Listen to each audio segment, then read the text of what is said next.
Olá, tudo bem? Sou Minoru Ueda. No vídeo de hoje eu quero conversar com você sobre 5 obras muito importantes para os nossos relacionamentos, para os nossos relacionamentos positivos.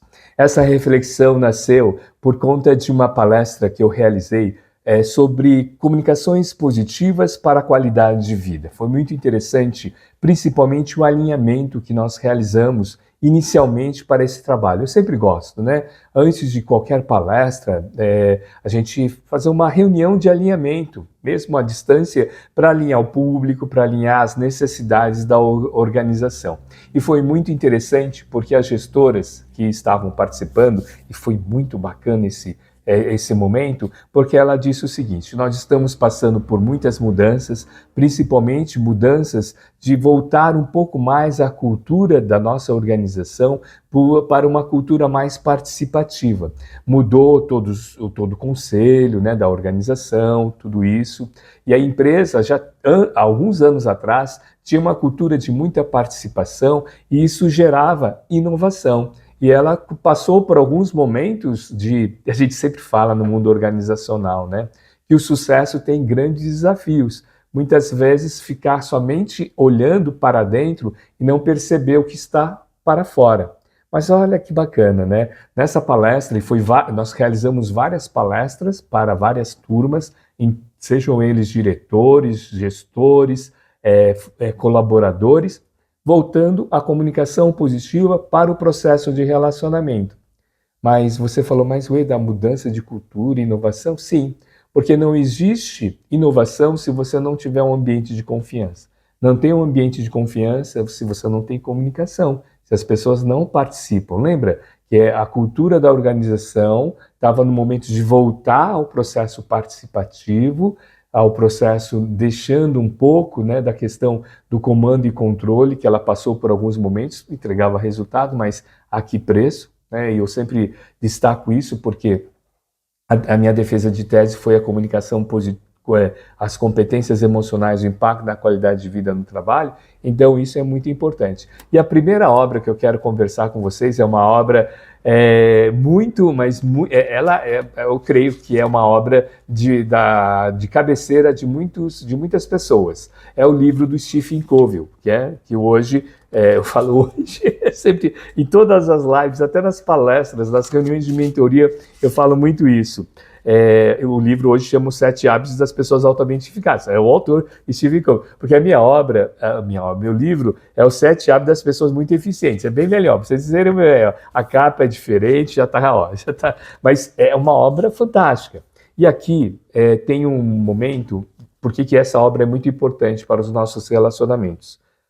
Porque a comunicação e o grau de influência, ela é muito importante. Então nós vamos falar por que influenciar positivamente é bom. É importante, né? E como que a gente influencia uma outra no nosso relacionamento? É através da nossa comunicação. E ele tem uma referência aqui, é muito interessante esse capítulo, porque nesse capítulo que chama Vitória Interna, realmente é uma vitória interna. Você se comunicar inicialmente, quais são os seus diálogos internos, isso influencia. Então, ele diferencia pessoas reativas e pessoas proativas. Hoje a gente pode falar, né, pessoas que estão mais no modelo mental de fixo e as pessoas com modelo mental de crescimento. Fixo, pessoas reativas, linguagem reativa, e modelo mental de crescimento, pessoas proativas. Em vários vídeos nesse canal, a gente já comentou sobre essa questão da mentalidade. Eu convido você para se inscrever, tá? Se inscreva no nosso canal para acompanhar cada vez mais os nossos vídeos. Voltando.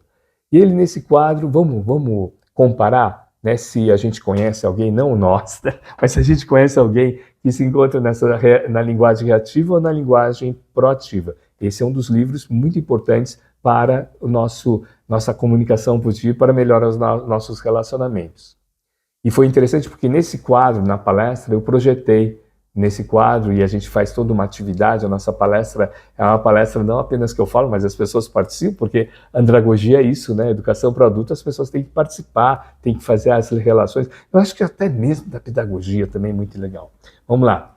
Linguagem reativa. Não há nada que eu possa fazer. Linguagem proativa. Vamos procurar alternativas, colocar o foco, né, para a solução. Sou assim e pronto. Esse é o mindset fixo. Mindset de crescimento, linguagem proativa. Posso tomar outra atitude. Posso tomar outra atitude. Tudo isso são diálogos internos que eu estou tendo, tá? Diálogos internos, pensamentos, geram foco. Se geram foco, geram sentimentos e emoções. Se geram sentimentos e emoções, geram comportamentos e atitudes. Tudo bem esse fluxo? Ela me deixa louco, ou ele me deixa louco. Linguagem reativa, linguagem proativa. Posso controlar meus sentimentos. Linguagem reativa, tenho de fazer isso. Linguagem proativa, preciso achar uma ação apropriada. Não posso, eu escolho. Eu preciso, eu prefiro. Essa eu gostei. Nossa, olha, mesmo prefixo, né? Né? Eu preciso e eu prefiro. Liberdade de escolha. Isso mentalmente fantástico. Se eu pudesse. Eu vou fazer. Se eu pudesse gravar um vídeo. Uns anos atrás. Se eu pudesse gravar um vídeo. Se eu tivesse isso. Eu vou fazer. Vamos lá, vamos ligar e tudo isso. Como diz o nosso professor Elton, pega o livro e vai fazendo as conexões. Então, primeira obra aqui de Stephen Covey, tá? Segunda obra, A Coragem de Ser Imperfeito, da professora doutora Brené Brown. Esse livro é muito bacana porque é a coragem de ser imperfeito. Até o subtítulo, esse é o segundo livro, né? Até o subtítulo é um subtítulo muito, incentivador. Como aceitar a própria vulnerabilidade, vencer a vergonha e ousar ser quem você é, pode levá-lo a uma vida mais plena.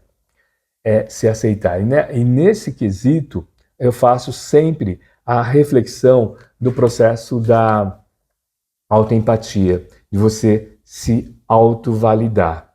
E essa obra é muito interessante porque ela já comenta, já no prólogo, o que significa viver ousadia, né? O que significa, e traz ao discurso do Homem de Arena, que Theodore Roosevelt desenvolveu lá atrás, em 1910. É aquela questão, não é o crítico que importa, nem aquele que aponta onde foi o que o homem tropeçou, ou como o autor das façanhas poderia ter feito melhor. O crédito pertence ao homem que está inteiro na arena da vida, cujo rosto está manchado de poeira, suor e sangue, que luta bravamente, que erra, que decepciona, porque não é esforço sem erros e decepções, mas que, na verdade, se empenha em seus feitos.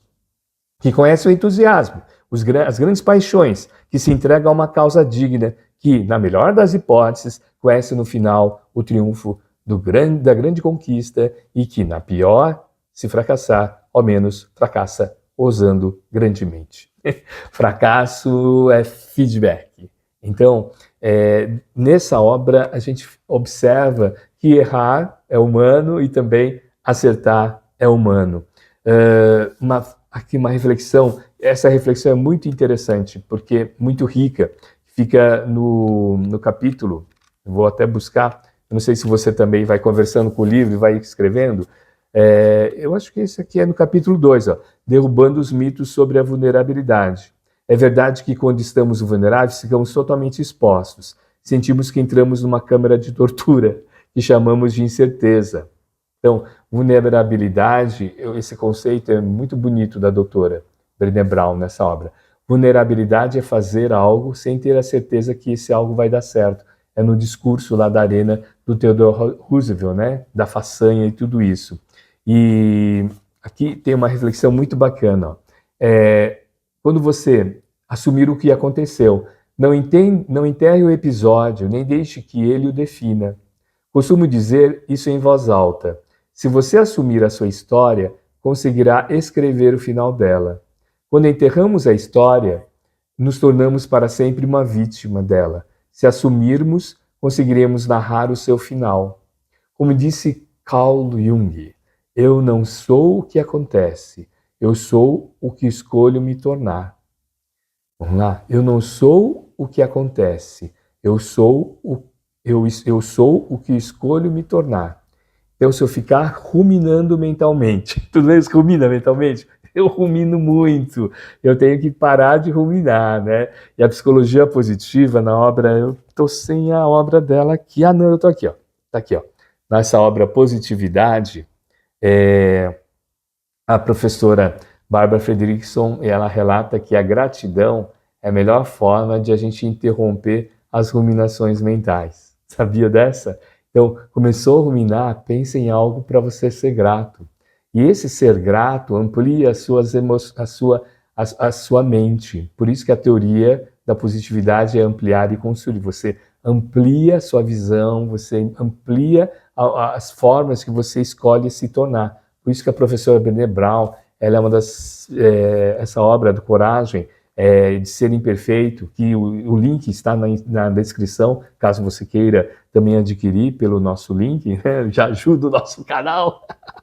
E aqui, e tem uma, assim, ela tem, eu tenho, assim, para vocês observarem, tem aqui uma reflexão também muito bacana, eu até deixei marcadinho o marcador aqui, ó. Nós temos luz e trevas dentro de nós. O que importa é a maneira como escolhemos agir. Este é quem você realmente é. E ela continua aqui, na próxima página. Compartilhar alguma coisa que se criou é uma parte vulnerável, mas essencial de uma vida comprometida e plena. E ela complementa aqui. Compartilhar para quem merece você ser compartilhado. Não vai compartilhar para o mundo, ficou lá na fila do banco, vai compartilhar isso e tal. Não, compartilha para quem merece a sua confiança, para quem conquistou a sua confiança. Bom, segunda obra, A Coragem de Ser Imperfeito. Terceira obra, essa obra aqui é a obra Descubra dos Pontos Fortes. Ela tem até essa folha, porque é um roteiro do próximo vídeo que a gente está gravando. Descubra os Pontos Fortes. Essa Descubra os Pontos Fortes do Marcus Buckingham e do Donald Clifton. Essa história é muito bacana. O Dr. Clifton, que já não está entre nós, ele é considerado também um dos pais da psicologia positiva. Dr. Clifton foi diretor do Instituto Gallup e desenvolveu, juntamente com o Dr. Marcus Buckingham, a questão dos pontos fortes.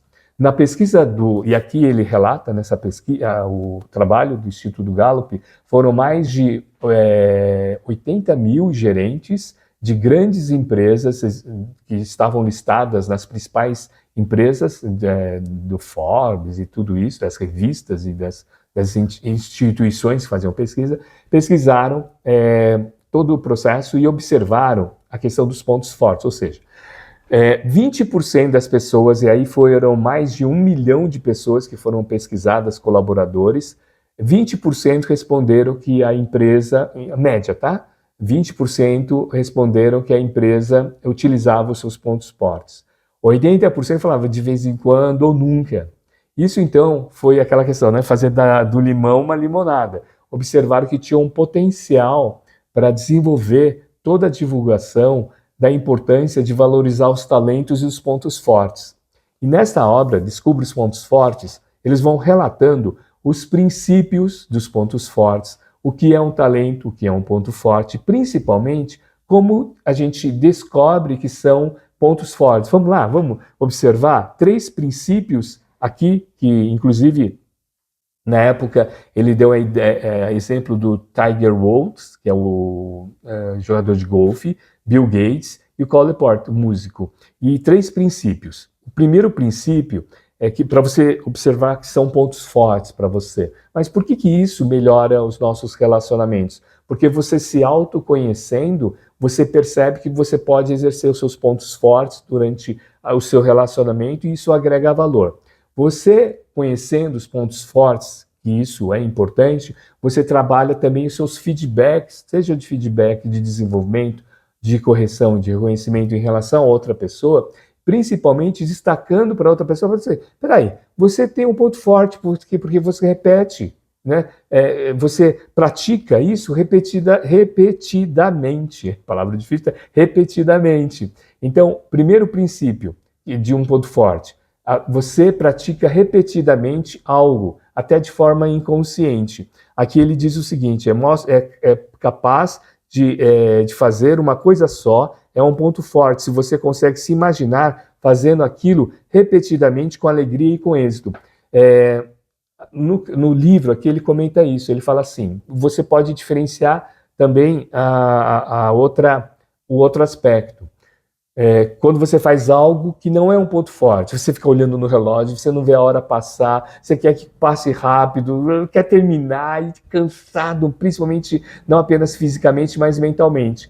Quando é um ponto forte, você pode ficar até cansado fisicamente, mas mentalmente você fala assim, quando que tem mais? Quando vai realizar isso? Você tem, assim, uma profundidade no processo. Por isso que o ponto forte está muito ligado ao processo do flow, que a gente também tem, né, no nosso canal, né, vários vídeos falando sobre o flow. E é um encontro, né, dos nossos pontos fortes com os desafios. Por isso que, por conta de você pode ter vários desafios, mas se está linkado aos seus pontos fortes, isso é fantástico. Percebe que isso melhora os seus relacionamentos, principalmente as suas entregas. Segundo o detalhe aqui, o princípio. Você não precisa ter pontos fortes em todas as áreas. Então você fala, não, mas eu só tenho esse ponto forte, mas em outra atividade não. Você tem aquele ponto forte. Então, essa questão é muito legal. Você não precisa ter pontos fortes em todos os aspectos envolvidos em sua função para se destacar. Então, você não fica mais naquele momento, eu tenho que ter nota 10 em matemática, de história, tudo isso. Inclusive, eles dão esse exemplo, né, de crianças que chegam lá com o boletim escolar, né, eu já contei, mas vou contar. A criança chega com o boletim escolar, né, 10 em história, 10 em português, 3 em matemática. Você vai conversar com qual matéria? Ok, conversar sobre 3 para que a criança cresça, perfeito. Agora ficar a vida inteira falando desse 3 de matemática e esquecer de dar o feedback de reconhecimento do 10 de história e 10 de português é um desafio. E terceiro, você só vai se destacar maximizando seus pontos fortes, jamais consertando as suas fraquezas. Nesse livro, então, observa para você focar nos pontos fortes. Sim, melhorar também, né, ter pelo menos ampliar a nota de corte dos seus pontos fortes. E aqui tem um mantra, até eu coloquei como se fosse um mantra para a gente repetir, né?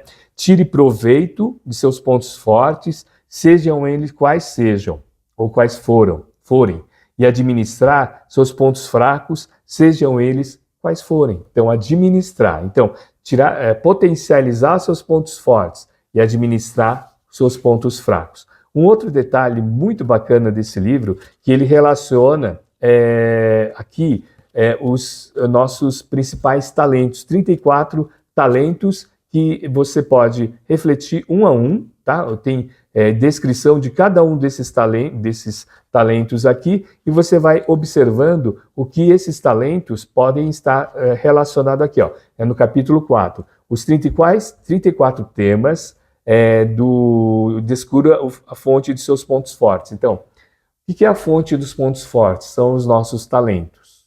Tá? Então, a pessoa tem o talento para ser analítico, para comunicação, para conexão, para estudo, para realização, para pensamento estratégico, para prudência, para relacionamento. É muito rico esse livro, tá? A gente está deixando na descrição do canal para você também poder adquirir esse livro. E é bacana porque ele vai contando, os autores escrevem muito bem, então eles, além de relacionarem todas essas questões, eles vão dando exemplo, tá, para o nosso dia a dia. Então, essa é a terceira obra. A quarta obra, que eu gosto muito também de compartilhar, é essa obra aqui, A Inteligência Emocional 2.0. É do Travis e do John Greaves. Por que ele é importante para os nossos relacionamentos e é um livro prático, né? Um livro muito bacana, eu utilizo muito nas salas de treinamento, principalmente quando eu desenvolvo tanto as palestras quanto os workshops e também nas sessões de mentoria. Por quê? Ele vai navegando para as competências emocionais, os aspectos da inteligência emocional, os dois autores, Bradbury e o Greaves, e trazem o conceito, isso é muito legal, traz o estofo da teoria e faz uma conversa com a gente de situações. E além de fazer das situações, eles dão exemplos. E o que eu acho bárbaro, né, principalmente para nós que trabalhamos em sala de aula, ou que a gente quer aprofundar, ou que a gente quer compartilhar, como é o seu caso também, e todos nós que estamos aqui no YouTube acompanhando, eles trazem estratégias para cada uma das competências. Estratégia, assim, do dia a dia, por exemplo, estratégia para a autoconsciência, para o autoconhecimento. Note o efeito propagador de suas emoções. Crie um diário das suas emoções do dia a dia. Pare de se perguntar porque você faz a coisa que faz, né? Então, por quê? Porque é alguma coisa que você começa a perceber que pode ser um ponto forte e eu perceber que isso pode estar voltado aos seus valores. O que eu gosto muito e que realmente foi o que quando eu comprei, né? Quando você é dessa, você entra na livraria, fica conversando com o livro. Esse livro eu comprei no aeroporto. Eu estava fazendo uma atividade e eu sempre chego, né? O aeroporto é um grande desafio, você chegar e de repente pega trânsito. Então eu cheguei, fiquei conversando com o livro. Sabe aquele livro? Você passa, você olha pela cara, inteligência emocional 2.0, tal. Fui andando, né? Olhei, folhei duas, da terceira. Eu falei, opa, tá lá, estratégia de consciência social, a empatia. Olha lá, coisa simples. Chame as pessoas pelo nome. Vem cá, isso melhora o relacionamento? Chame as pessoas pelo nome. Observe a linguagem corporal da outra pessoa, não verbal. Assim, eu acho interessante. Quando tem pessoas assim que querem terminar a conversa e já começa a fazer os movimentos, tem gente que não, continua conversando. Não perceba, né? Ou até o contrário, né? A pessoa quer conversar, quer sua atenção e você não. Outras pessoas já começam a fazer um não verbal de inquietude. Pior é ficar olhando no relógio. Pratique a arte de ouvir, a arte da escuta, e ele dá a sequência. Foi nessa obra que eu compartilhei, já tem alguns vídeos que eu compartilho isso, para você, a arte de você escutar, de se permanecer curioso, é você parar de falar. E no segundo aspecto é deixar de lado, é descobrir, achar que já sabe que a outra pessoa vai falar. E a outra é ouvir para entender e não para responder, tá? Essa obra é magnífica. E uma outra obra que melhora o nosso relacionamento, que o pessoal fala, mas como assim? A única coisa, né, do Gary e do Che, como que isso, né, melhora o nosso relacionamento? E isso melhorou muito quando eu comecei a trabalhar muito o poder das perguntas. Essa obra é muito rica, ela tem um trabalho muito sobre propósito, que a gente faz uma relação com Ikigai, né? A arte de dar sentido à vida, a única coisa fala, qual é a única coisa? E a pergunta que ele faz aqui tem muito a ver com o processo de dar sentido à nossa vida e dar sentido para os nossos relacionamentos. Por quê? Porque tem uma pergunta muito legal que ele faz nessa obra, muito legal, que ele fala que a vida é em uma questão. E essas são palavras dele, ó. Perguntas acionam o nosso pensamento, tá? Aprimora a nossa aprendizagem e a nossa performance. E qual pergunta aqui, e até deixei com a marcação, até com a fitinha, né, de marcador, qual é a única coisa que posso fazer de modo que ao fazê-la, o restante se torne mais fácil ou desnecessário? Em um relacionamento, qual é a única pergunta que eu posso fazer que se torna desnecessária as outras questões? Eu tenho um vídeo no canal que eu falo sobre os relacionamentos, comunicação positiva, conversas cruciais, manter o diálogo e por que as pessoas gritam quando estão com raiva ou né, mesmo estando perto, porque os corações estão distantes. Então, qual é a única coisa que eu posso fazer naquele momento de um relacionamento que ao fazê-lo, o restante se torna mais fácil ou desnecessário? E o poder das perguntas, pessoal, tem muito a ver com a nossa qualidade de vida. A qualidade dos nossos relacionamentos tem a ver com a qualidade das perguntas que eu faço para mim e para as pessoas. A qualidade da minha vida tem a ver com a qualidade das minhas perguntas. Eu até anotei aqui que uma reflexão dessa questão das perguntas, e a diferença entre as pessoas estão nas perguntas que fazem e deixam de fazer para si, para os outros. Quer um exemplo? A pergunta que você faz para mim, para você mesmo, qual é a única coisa, né, que eu posso fazer de modo que ao fazê-la, que é do livro, a única coisa, e o restante se torne mais fácil ou desnecessário. Se eu faço uma pergunta para mim, por exemplo, o que é importante, qual é o meu ponto forte? Como que posso fazer algo que possa ter o foco 80, 90, 98% para mim? Como que eu posso ser protagonista? E a pergunta que eu faço para os outros impacta nos meus relacionamentos com ela ou com ele. Isso garante a minha qualidade. Quer ver uma pergunta que você, de repente, pode trazer um desafio no seu relacionamento e falar assim, nossa, você engordou, hein? É aquele desafio. As perguntas que você faz impactam nos relacionamentos. E ainda nessa obra das perguntas aqui da única coisa que você pode fazer, e essa coisa das boas ideias, a pergunta para o mais amplo, qual é a minha única coisa? Né? Então, e aqui a gente traz a hierarquia dos valores. Quais são os valores que impactam no seu dia a dia? Então, são essas 5 obras que eu acredito que são muito bacanas, mas um plus aqui.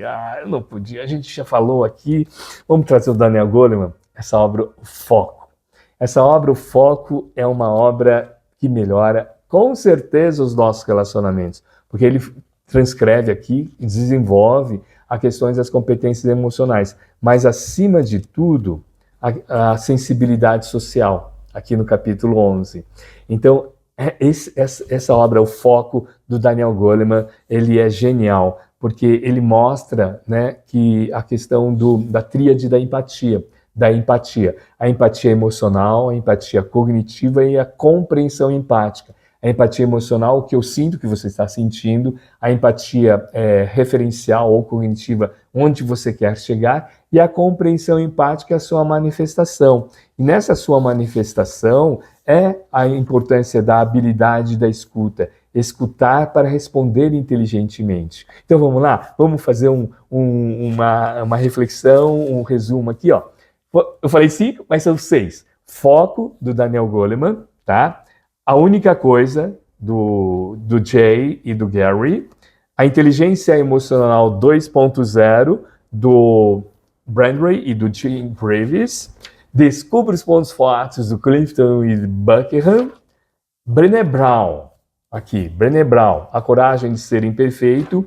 E Stephen Covey, Os 7 Hábitos das Pessoas Muito Eficientes, ou Os 7 Hábitos, estão caindo as folhas aqui, Os 7 Hábitos das Pessoas Altamente Eficazes. Vamos confirmar? 1, 2, 3, 4, 5 e 6 do Foco. Bom, até o próximo vídeo, transformando ação em conhecimento, conhecimento em ação. Vamos refletindo.